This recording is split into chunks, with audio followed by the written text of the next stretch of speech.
यशोमती मैया के नंद लाला। हो क्या रहा है वहां? ये क्या दिया है राजकुमारी ने?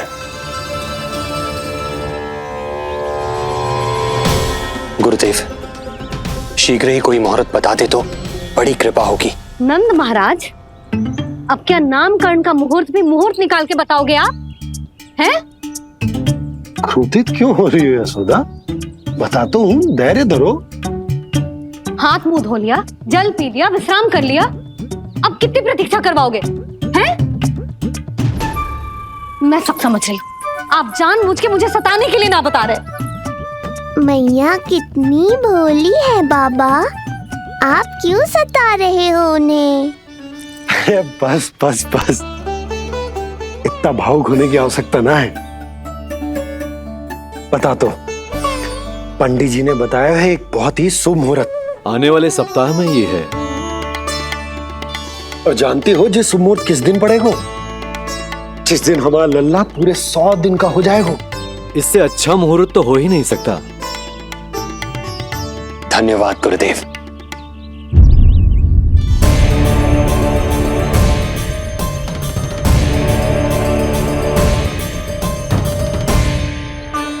क्या हुआ गुरुदेव?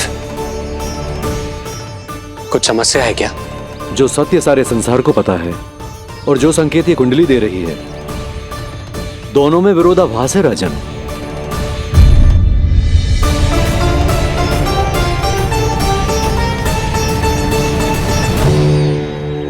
मैंने कहा ना राजन, उसकी चिंता करने की आवश्यकता नहीं है।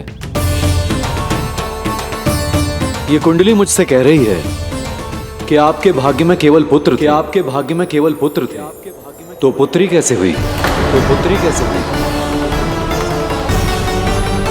इस कुंडली के अनुसार आपकी दोनों पत्नियों के एक एक पुत्र जीवित हैं।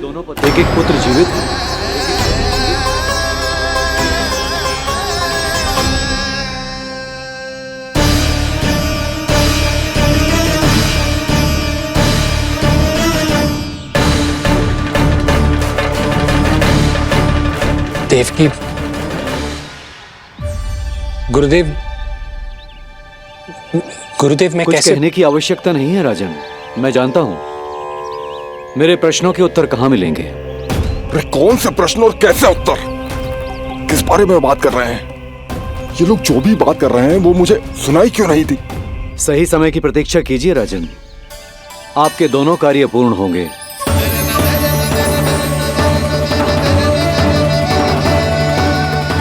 अब आप निश्चिंत होकर जाइए और प्रसन्नता मनाने की तैयारी कीजिए। आपका बहुत बहुत धन्यवाद गुरुदेव। प्रणाम।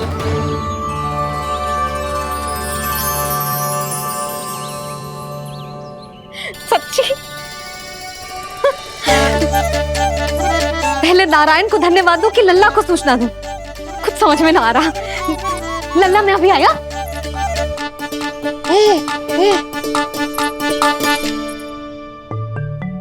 आपका बहुत बहुत धन्यवाद नारायण।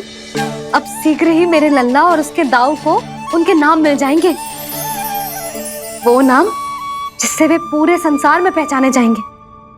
अब लल्ला का बताती हूँ। लल्ला, तू जैसे ही 100 दिवस का हो जाएगा, तेरा और तेरे दाऊ का नामकरण हो जाएगा। हाँ हाँ, किंतु आपने तो बताओ ही ना, हम इन दोनों को मिलवा कब सकते हैं? क्या देख रहे हो, बताओ तो। यशोदा, पंडित जी ने कही कि दोनों भाइयों को मिलवाने के लिए कोई मुहूर्त की आवश्यकता ना है, तो हम चाहे तो इन्हें आज भी मिलवा सकते हैं। लल्ला सुनो तूने, तू आज ही अपने दाऊ से मिल सकता है। मैं अभी सारी तैयारियां करती हूँ। भव्य मिलन होगा गोकुल में, भव्य मिलन। कुंडली के अनुसार इन दोनों के 8 पुत्रों में से 2 जीवित बचे हैं। पहला तो रोहिणी पुत्र है, पर दूसरा कौन है? और वो कन्या कौन थी जिसे कंस ने मारा था? वासुदेव की कुंडली में अभी तक पुत्री योग बना ही नहीं है।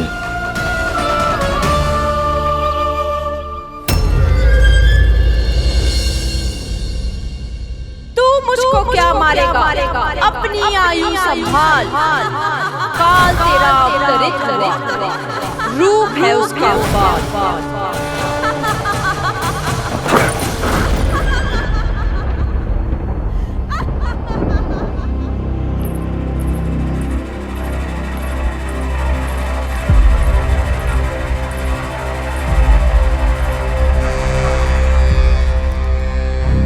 आधी रात को इस तरह से उठकर बैठे हुए हैं आप स्वामी।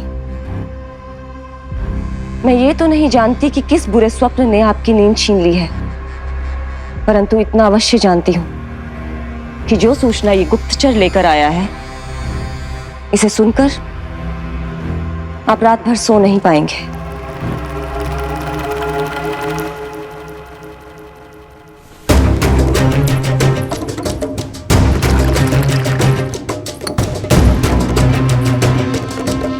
क्या सूचना है? महाराज, उत्कच मारा गया, उत्कच मारा गया, उत्कच मारा गया।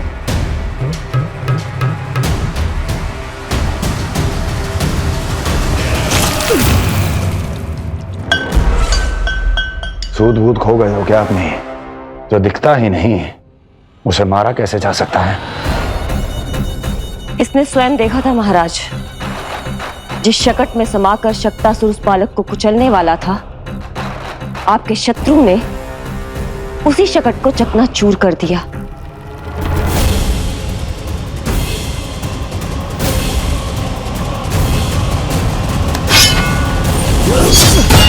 महाराज क्षमा। लगता है आपके सैनिक और तलवार दोनों की धार कुंद पड़ गई है महाराज।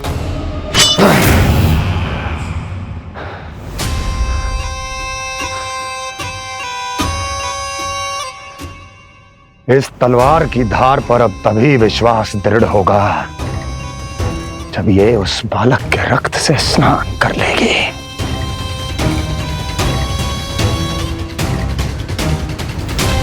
और कैसे? कैसे?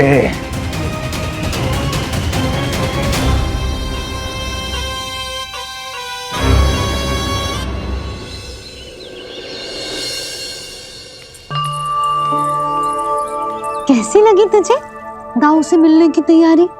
बहुत अच्छी है मैया, पर उससे भी अच्छी है वो प्रसन्नता जो इस मिलन के उत्साह में मुझे आपकी आंखों में दिख रही है।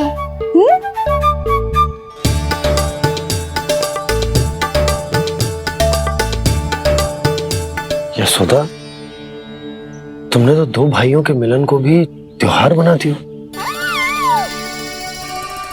हाँ तो ये किसी त्योहार से कम थोड़ी ना है। ये शुभ दिन दोनों भाई के मिलन को पूरा गांव देखेगो। तो फिर अब बड़ी मैया को बुलाओ ना मैया। यशोदा जी, रोहिणी जीजी इतनी प्रतीक्षा क्यों करवा रही है? इतने दिवस से छुपा के रखे हो लल्ला को, अब तो शीघ्रता करनी चाहिए ना, है ना भाभी? प्रतीक्षा अवश्य की है, किंतु फल भी तो मीठा मिलेगा। आती होंगी रोहिणी जीजी।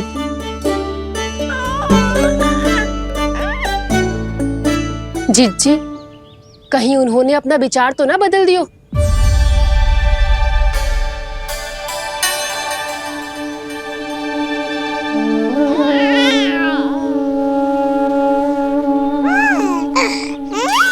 कितनी शीघ्र चिंतित हो जाते हो आप सब। देखो आ रहे हैं वो। लाल छुपा रखने को विवश थी नियति की सताई, भूल के भय माज प्रभु की जग सम्मुख है लाई।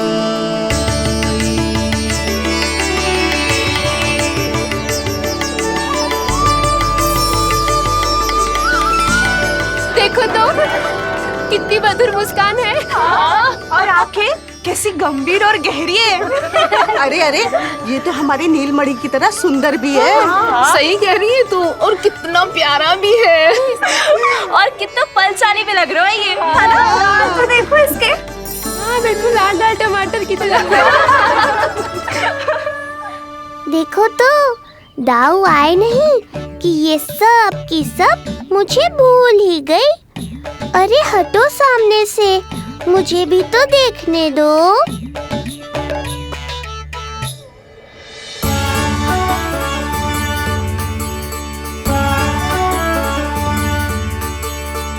मैया सहायता करो ना।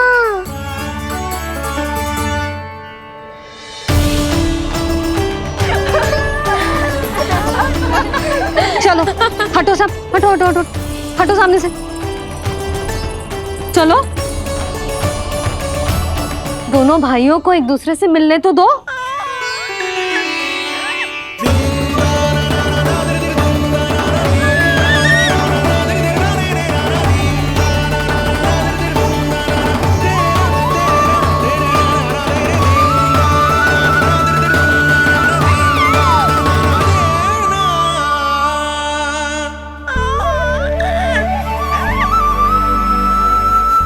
चल लल्ला, चल आजा।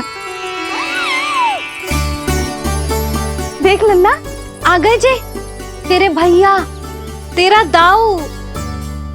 जी भर के बातें करो और निहारो एक दूसरे को। लाओ जिज्जी, आजा। ये रहे तेरे दाऊ। आओ जिज्जी।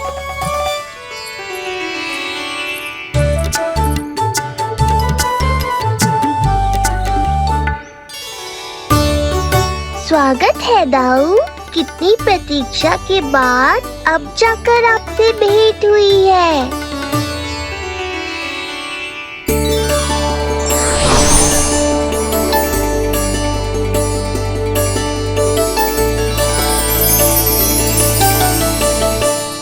क्या हुआ दाऊ, मुझे पहचान नहीं पा रहे?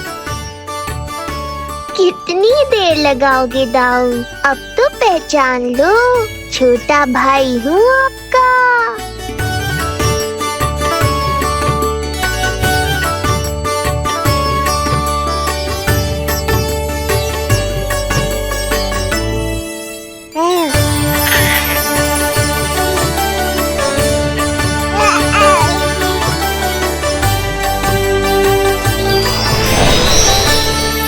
देख प्रभु को भक्त शेष की आंखें है भर आई, भावुक हरि भी निहारे की अब मिलन की बेल आई।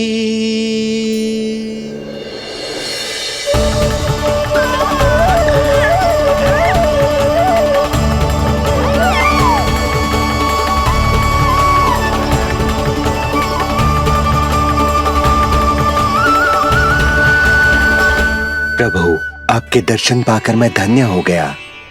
प्रभु नहीं, छोटा भाई पुकारो शेष। ये कैसे संभव है? आप नारायण हैं, मेरे प्रभु। ये जानते हुए भी मैं आपसे बड़ा कैसे बन सकता हूँ? हर दुविधा की तरह इसका भी समाधान है शेष। अब तो हम एक दूसरे से मिल भी चुके हैं। पृथ्वी पर हमारा सूत्र जुड़ चुका है, इसलिए समय के साथ तुम ये भूल जाओगे कि तुम्हारा ये भाई मेरा ही अवतार है। ये क्या कह रहे हैं प्रभु? वही जो आवश्यक है। नहीं तो तुम नीलमणि के बड़े भाई होने का कर्तव्य कैसे निभाओगे? कैसे डांटोगे मुझे?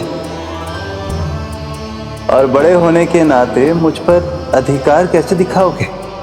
पर प्रभु, पर किंतु परंतु ये सब भूल जाओ शेष।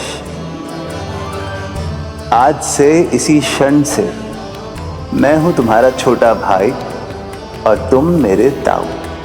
मैं हूं तुम्हारा छोटा भाई और तुम मेरे ताऊ। नारायण नारायण दाऊ। दोनों इतने सुंदर लग रहे हैं, मेरी तो दृष्टि भी ना हट रही इससे। कहीं मेरी ही दृष्टि ना लग जाएगी। ये तो प्रतिदिन की कथा है दाऊ। हे नारायण, मेरे कानों से तो अभी से रक्त निकलने लगा। आदत डाल लो दाऊ, अब तो सहना ही पड़ेगा। वो देख रहे हो, सुलक्षणा चाची सबसे अधिक चतुर यही हैं। केवल अधिक चतुर ही नहीं नीलमणि, बहुत अधिक सयानी भी है ये। बिल्कुल सही पहचाना दाऊ, पर आप चिंता मत करो, मैं हूँ। ये सूचक है उस प्रेम के बंधन का, जिसमें ये दोनों भाई आज के बाद सदा के लिए बंध जाएंगे।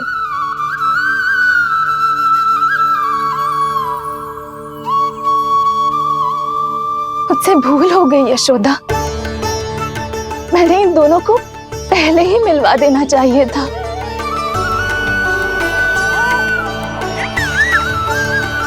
मैं कहती थी ना आपसे।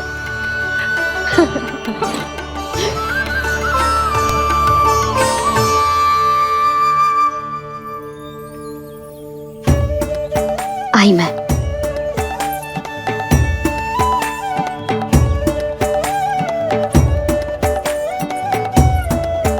क्या सोच रहे हो ऐसे खड़े खड़े? देख रहा हूं दोनों भाइयों का ये मिलन किसी त्योहार से कम थोड़ी ना। सही कहा था तुमने।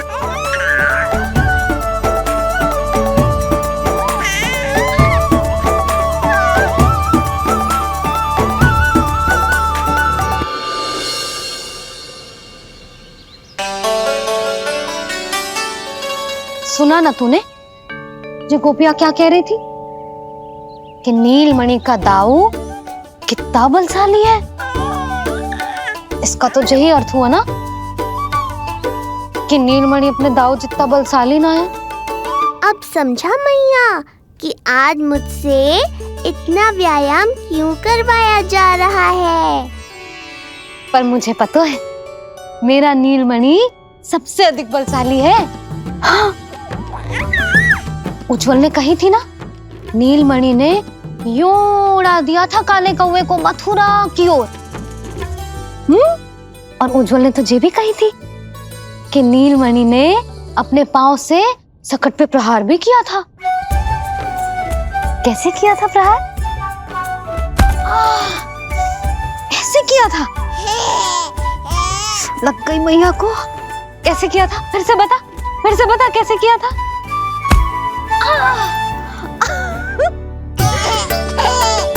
मेरे लल्ला में कितना बल है, मैया को ही धकेल दियो पीछे। अच्छा ही है कि आप उज्जवल के कहे को गंभीरता से नहीं ले रही, नहीं तो आपका ये रूप मैं कैसे देख पाता मैया। फिर से बता कैसे मारा था? कैसे मारा था?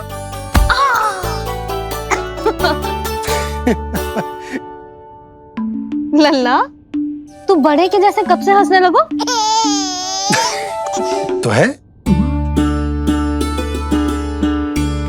पर यह अधिकार भी है कि मैं अपनी बड़ी सी पत्नी को अपने छोटे से लल्ला के साथ छोटे बालकों की तरह व्यवहार करते हुए देखूं। अब देख लियो ना, अब जाओ अपना कार्य करो। कार्य तो कर लूंगा, परंतु मेरा पेट मुझसे कह रहा है कि इसे भूख लगी। भूख लग गई? भोजन का समय होगा। अभी लगाती हूँ भोजन।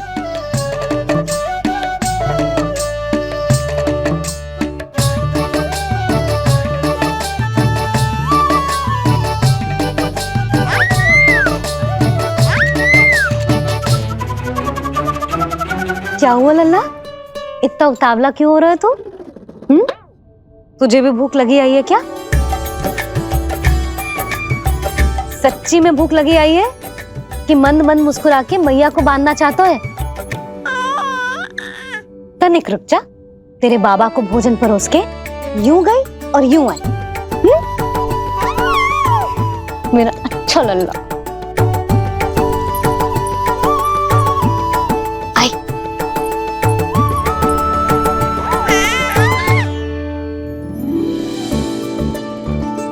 आज केवल रोटी है खाने में? ना, दाल है ना, तरकारी भी है, दही है, लड्डू भी है। तो दाल ले आओ। अभी लाई है।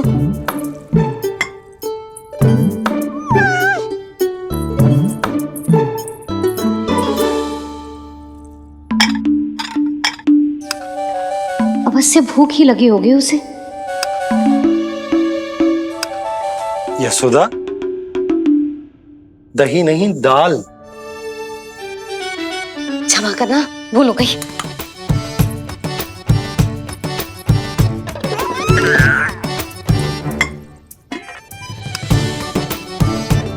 यशोदा, दाल दाल।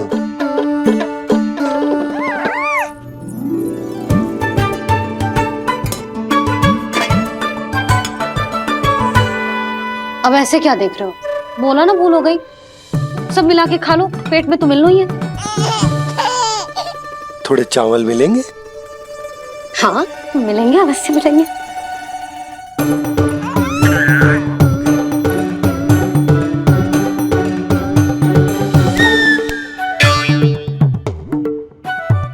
लड्डू नहीं, चावल।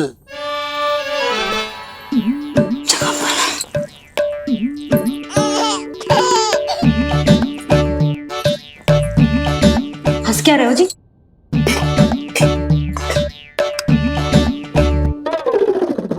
आज व्यायाम भी बहुत कस के करवाओ था मैंने, कहीं अधिक भूख तो ना लगी होगी। सच्ची है यशोदा, बिल्कुल ना बदले तुम। पहले रामू की चिंता में व्याकुल रहती थी और अब हम नीलमणि में तुम्हारा मन लगा रहता। हाँ तो लल्ला भूखा हो और मैया का मन व्याकुल भी ना हो, ऐसा हो सकता है भला? फिर तो दूध पिला दो ना उसको। जाऊं? शीघ्र जाओ। किंतु आप तो खा रहे हो ना पतिदेव। वही तो यशोदा, मैं खा रहा हूं, किंतु वो भूखो है। जाओ। ठीक है। यहाँ थी तो लल्ला की भूख के लिए चिंतित थी, अब वहां जाएगी तो पक्का मेरे भोजन के बारे में चिंता करेगी। कहीं आधी ही भूख में ना उठ जाए तेरे बाबा, उन्हें कुछ और चाहिए होगा तो। सही कहा था बाबा ने, वहाँ मेरी चिंता थी, यहाँ बाबा की चिंता है। सच्ची मैया, अनोखी हो आप।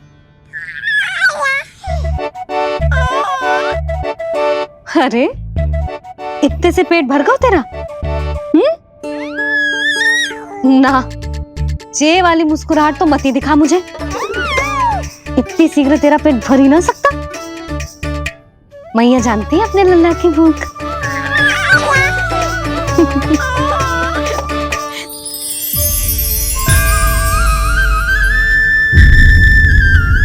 ये क्या है?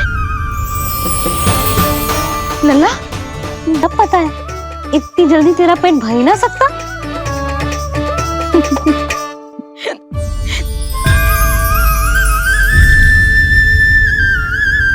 ये क्या है? लल्ला, ये क्या था तेरे मुंह में, दिखा। ओहो, मैं तो भूल ही गया था कि मेरे भीतर ही तो सारी सृष्टि समाई हुई है। मैया ने उसकी झलक देख ली, अब क्या होगा? क्या हुआ यशोदा? सुनो जी, हमारे लल्ला,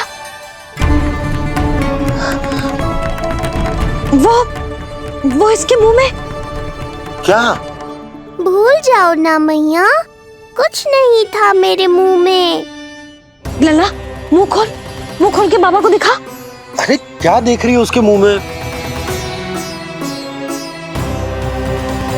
अवश्य ही मेरा दृष्टि भ्रम होगा, किंतु ऐसा भ्रम।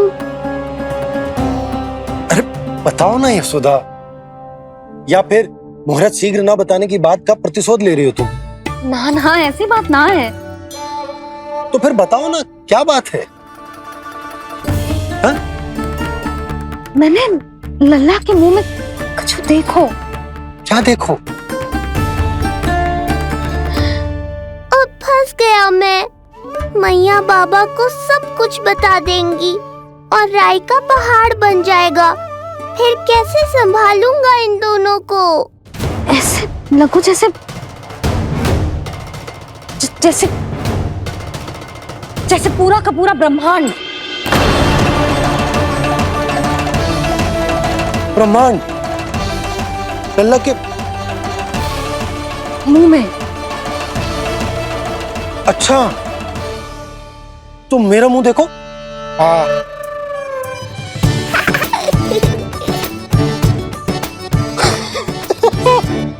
ब्रह्मा।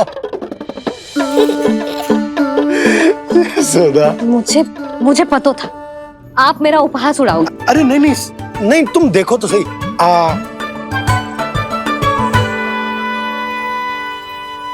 ब्रह्मांड ना सही, गोकुल तो दिखना चाहिए। अरे गोकुल को राजा हूं मैं, है कि ना? है? देखो, अरे देखो। धन्यवाद बाबा, आपने इस बात को गंभीरता से नहीं लिया, इसलिए अब मैया भी नहीं लेंगी। आज तो बचा लिया आपने। आज के बाद ना आपको कुछ बताऊंगी ही ना। आप जाओ, नामकरण उत्सव की तैयारी करो। और हाँ, इस बार भी उत्सव छोटा ही करना है, जो तो मत ही बोलना। हाँ। अब इसे कैसे समझाऊं कि हम कोई भी उत्सव बड़ा ना कर सकते? व्यर्थ ही कंस की दृष्टि पड़ जाएगी हम पर।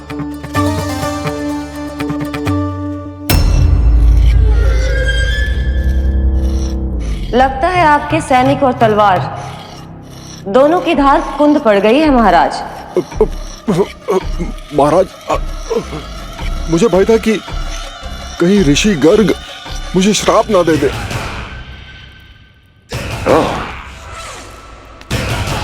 तो श्राप से भयभीत हो गए दुर्जन, किंतु कंस तो कोई श्राप नहीं देता, सीधा मृत्यु देता है। ऐसा न करे महाराज, दया करे, दया निदान। यदि मैं उनकी इच्छा के विरुद्ध भीतर जाने की कोशिश करता तो जितनी सूचना मुझे मिली है उतनी भी नहीं ला पाता। तब आपको कैसे पता चलता महाराज कि आपकी बहन और बहनोई मात्र अपनी मृत संतानों के श्राद्ध के लिए वहां नहीं गए थे?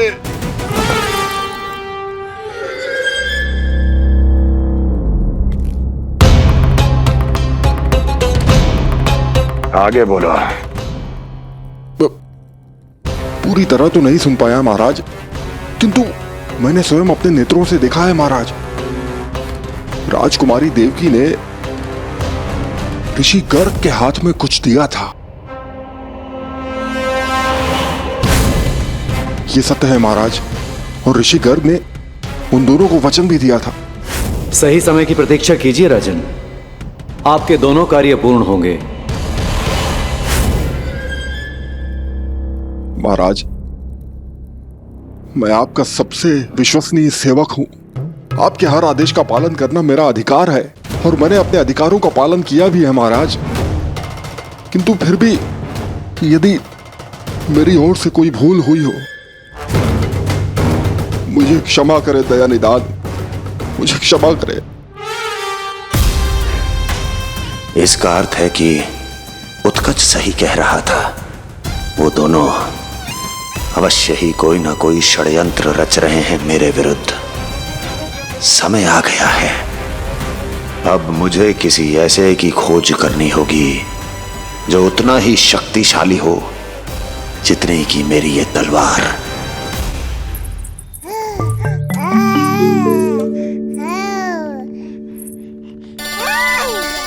लो, अभी से पुकारने लगो जी। अभी तो आई हूँ रसोई में।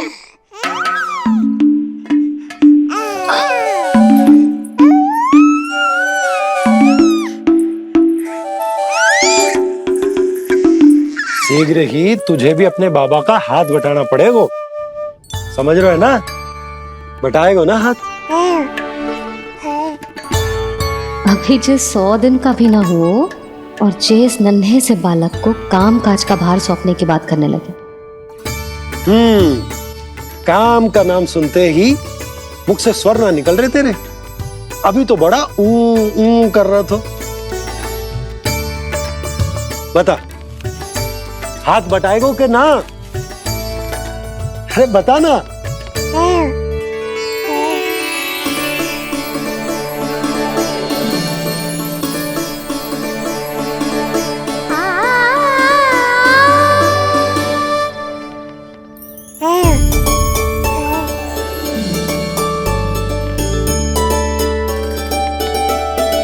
कल तू पूरा 100 दिन को हो जाएगा लल्ला।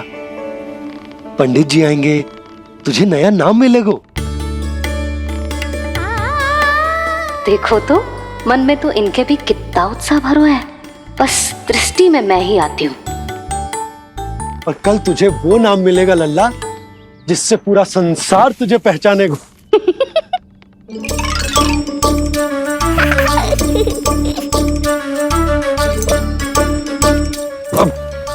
लल्ला, कितना कार्य शेष है और तूने मुझे बातों में लगा लियो। मुझे क्यों फंसा रहे हो बाबा? छुपाने की कोई आवश्यकता ना है। जितनी उत्साहित मैं हूँ उतने ही उत्साहित आप भी हो इसके नामकरण को लेके, पता है मुझे। लल्ला के नामकरण पे उसके बाबा उत्साहित ना होंगे? बिल्कुल होंगे, इसीलिए तो कह रही हूँ अपना उत्साह बांटो अपने लल्ला के साथ। मैं अभी आई। अच्छा, ऐसे तो तुम लल्ला को छोड़ के कहीं ना जाती। अभी कहाँ चली? रोहिणी जिज्जी के पास, और कहाँ। लल्ला और उसके दाऊ के नामकरण की तैयारी करनी है कि ना?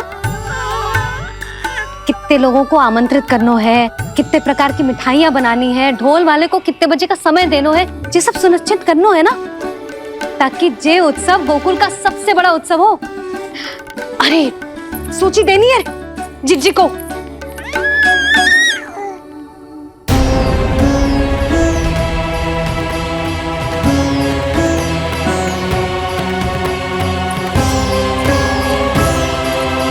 सबकी कोई आवश्यकता ना है।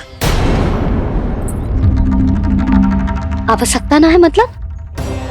कहना क्या चाहते हो आप?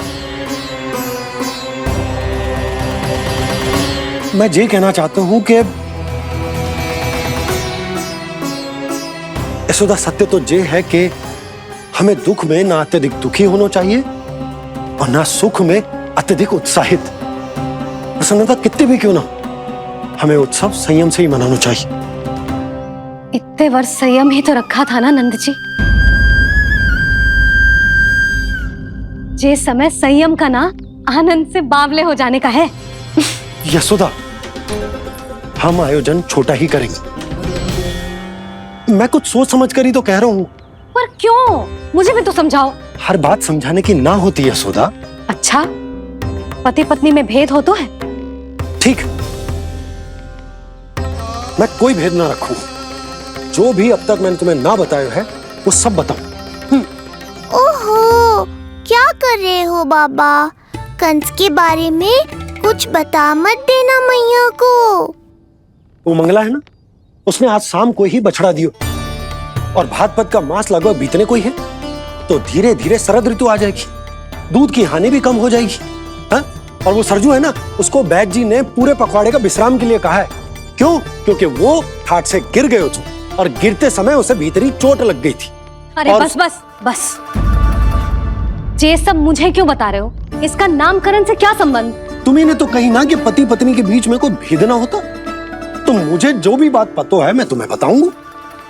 कितनी समझदारी से बात बदल देते हो आप, और भोली भाली मैं आपकी बातों में आ जाती हूँ और इस सब में असली बात तो रह ही जाती है। किंतु आज बात मेरे लल्ला की है। उत्सव तो विशाल ही होगा और इस बारे में कछु और ना सुनूंगी मैं। आप लल्ला का ध्यान रखो, मैं जा रही हूँ रोहिणी जीजी के पास। यशोदा,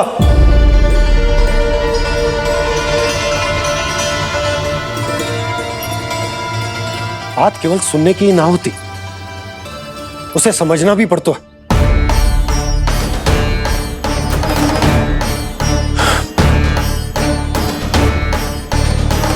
विश्वास है ना मुझ पर? मैं कुछ सोच समझ कर ही कर रहा हूं ना। उत्सव तो छोटा ही होगा।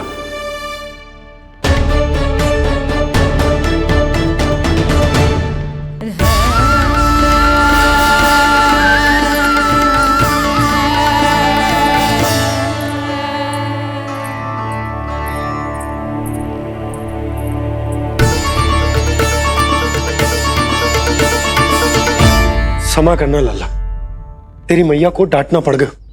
आपको मेरी सुरक्षा की चिंता है बाबा, समझता हूँ मैं, इसलिए आपने ये निर्णय लिया है। समझ में नहीं आता, कब कौन सा निर्णय क्यों लेते हैं आप? यदि कंस को समझना इतना आसान होता तो कंस नहीं होता। ये नया सिंहासन उसके लिए है जो मेरा विश्वास पात्र बनेगा। मेरे दाहिने हाथ की तरह मेरे मन के सबसे निकट होगा वो।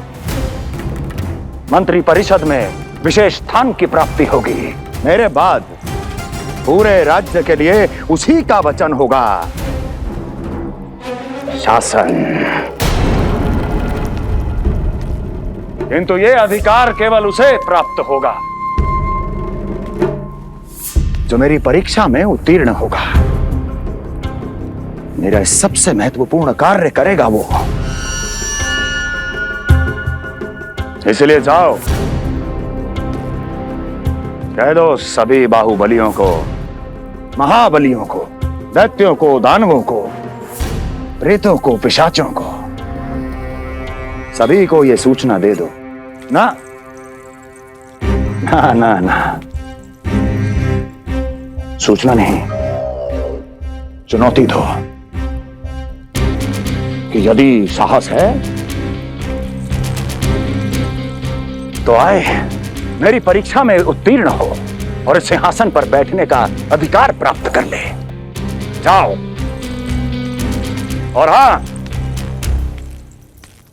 ये अवश्य कहना कि केवल वही आए जिनके हृदय में साहस का ज्वालामुखी धधकता हो, जिनकी तलवारें पर्वतों का सीना चीरने को व्याकुल हो, जिनकी संकल्प शक्ति इतनी दृढ़ हो कि मृत्यु से टक्कर ले लें। कायर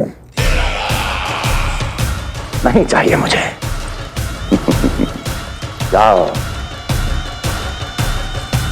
महाराज, आप जिसे भी ये विशेष पद देंगे, भविष्य में यदि वही हमारे शीश पर बैठ गया तो क्या करेंगे आप? पहले ऐसा कोई योद्धा सामने तो आए अस्ति, जो उस विष्णु के अवतार का संहार कर सके।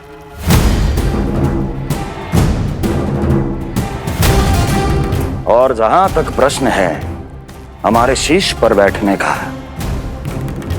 तो स्मरण रखो अस्ति, कंस को अच्छी तरह आता है ऐसे दुस्साहसियों को बीच दरबार में खड़ा करके अपनी उंगलियों के संकेत पर नृत्य करवाना। ता दीर्घ ता और अपना कार्य सिद्ध होने के बाद उनके तन से उनके शीश को उतारना। कंस को भली भांति आता है।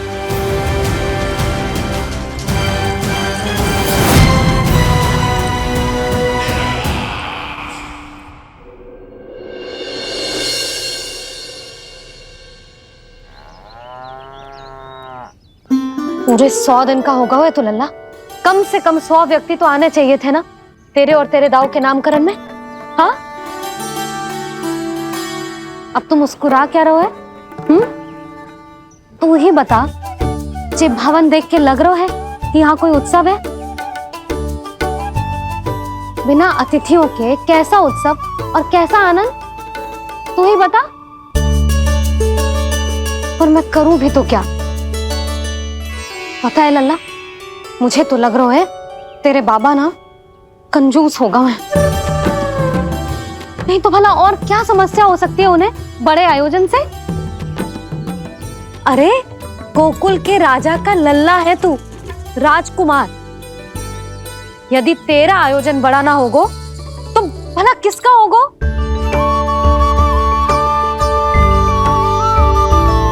मेरी ही भूल है, मैं भोली हूं, इसीलिए व्यर्थ में तेरे बाबा की बातों में आ गई। मैं भोली हूं ना, व्यर्थ में उनका कहा मान गई। किंतु अब ना मैं कोई मांग रखूंगी, ना मैं उनसे बात करूंगी। और कहे देती हूँ लल्ला, सावधान जो इस बार तू बीच में आया तो। हाँ नहीं तो ये चिंता में क्यों हो जी? कोई बुरी सूचना तो ना मिली? अब जे मत भी कहना कि जे भी मुझसे छुपाना पड़ेगा। जो भी है मुझे बताओ। पंडित सदानंद जी महाराज वो नामकरण के लिए ना आ सके। उनकी बिटिया के पांव भारी, उसे लिवाने वो समझाने गए। ये तो शुभ समाचार है।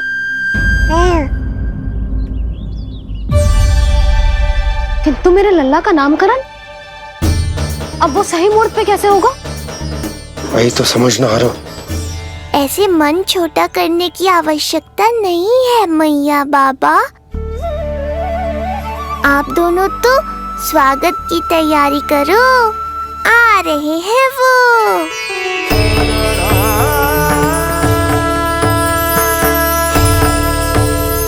लो, आ गए वो जिनकी मुझे प्रतीक्षा थी। आप दोनों व्यर्थ ही चिंता कर रहे थे।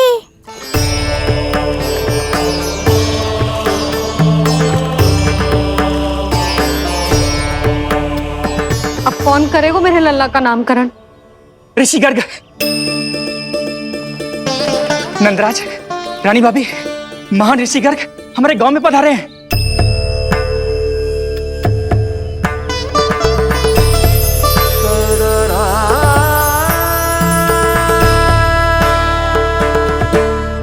ऋषि गर्ग गोकुल में? हाँ नंदराज, और कह रहे थे उन्हें यादव राज वासुदेव जी ने भेजो है रानी जी के पास। अरे तो तुम लोग खड़े खड़े क्या देख रहे हो? जाओ उनके सत्कार की तैयारी करो।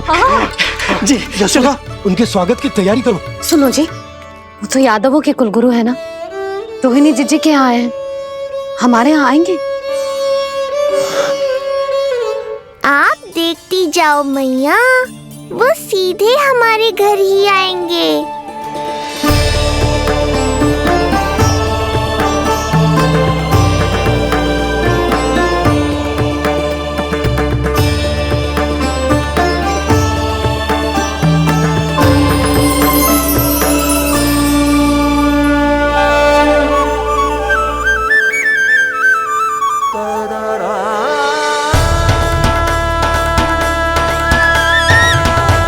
ये क्या हो रहा है मुझे? मैं उस भवन की ओर क्यों बढ़ा जा रहा हूँ? क्योंकि आपके यहाँ आने से ही मेरी मैया बाबा की चिंता समाप्त हो। वो भवन आपका है नंदराज? आपके शुभ चरण पड़ेंगे तो हमारा जय भवन पवित्र हो जाएगा। इतने बड़ी ऋषि अगर हमारे घर पधारेंगे तो हमारे तो भाग्य ही संवर जाएंगे। मैया आपके दर्शन को तरस रही है ऋषिवर, संकोच मत कीजिए, अब आ भी जाइए। पधारिए गुरुजी। न जाने क्यों मेरे पांव अपने आप ही आपकी भवन की तरफ जाने को व्याकुल है नंदराज। पधारिए गुरुदेव, आइए।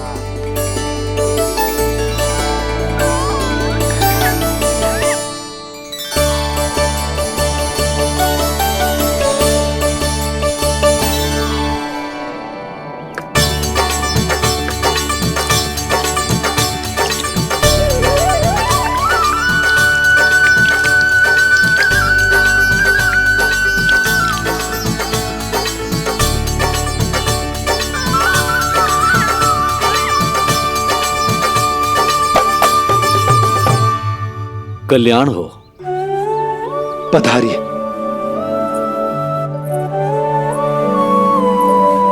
आया तो था मैं रानी रोहिणी के भवन में, पर पता नहीं कैसे यहाँ खींचा चला आया। विराजिए गुरुदेव। महाराज, आप इसे भी रोहिणी जिज्जी का ही घर समझिए। मैं अब भी बुला कर लाती हूँ। महाराज, ये हमारा सौभाग्य है कि आपने यहाँ आना स्वीकार किया। कहिए, क्या सेवा करूं मैं आपकी? मुझे आपके भाई वासुदेव ने भेजा है नंदराज।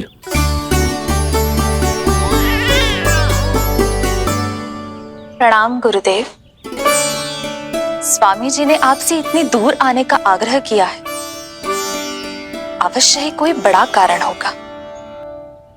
कारण तो है, आपके पुत्र का नामकरण करने आया हूं मैं यहाँ।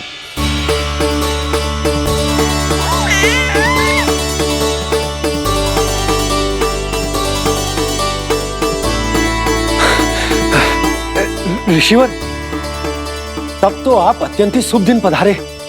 आज का ही मुहूर्त निकलो है भाभी के लल्ला और हमारे लल्ला के नामकरण के लिए। हम तो पंडित जी गांव से बाहर हैं, इसीलिए आप। अब तो आप यहाँ आ गए हो, आप हमारे भी लल्ला का नामकरण कर दो ना। पुत्री, ये क्या कह रही हो तुम?